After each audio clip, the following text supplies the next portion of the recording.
గురించి చాలా మంది నన్ను కూడా అడగడం జరిగింది. కొంతమంది ఏమో ఆయన హీరో అంటున్నారు, కొంతమంది ఏమో ఆయన దొంగ అంటున్నారు. తప్పు చేసిన వారు ఎప్పుడైనా కానీ శిక్షించాల్సిందే, అనుభవిస్తారు. ప్రొడ్యూసర్లు 1000 కోట్లు పెట్టి, అంటే నా సూచన కూడా, నా అభిప్రాయము, ప్రొడ్యూసర్లు 1000 కోట్లు పెట్టి 1000 రూపాయల టికెట్లు పెట్టుకొని దోచుకునేది కూడా తప్పని చెప్పేసి కొంతమంది ప్రజలు కూడా నాకు చెప్పడం జరిగింది. ఇది ఓన్లీ కొంతమంది ప్రొడ్యూసర్ కోసం అని చెప్పి. కొంతమంది ఏమంటున్నారు, మాకు అన్ని 1000 కోట్లు ఎందుకు తీస్తున్నారు సినిమాలు, 1000 కోట్లు సినిమాలు తీసి మా పైన ఎందుకు 1000 రూపాయలు వేస్తారు? మీరు 100 కోట్లలో కూడా సినిమాలు తీయొచ్చు, 50 కోట్లలో కూడా సినిమాలు తీయొచ్చు.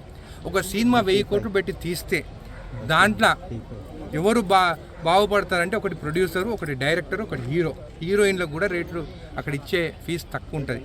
అక్కడ వాళ్ళు పనిచేసేటోళ్ళకు కూడా వేజెస్ కూడా చాలా తక్కువ ఉంటాయి. ఈ 1000 కోట్లు ఈ ముగ్గురు కోసము ఇట్లా చేయడం అనేది కొంతమంది అది తప్పు అంటున్నారు, కొంతమంది ఏమంటున్నారు ఆయన తప్పు చేసింది శిక్షించాలి అంటున్నారు. సో ఈ 2 కాంబినేషన్లు ఉన్నాయి.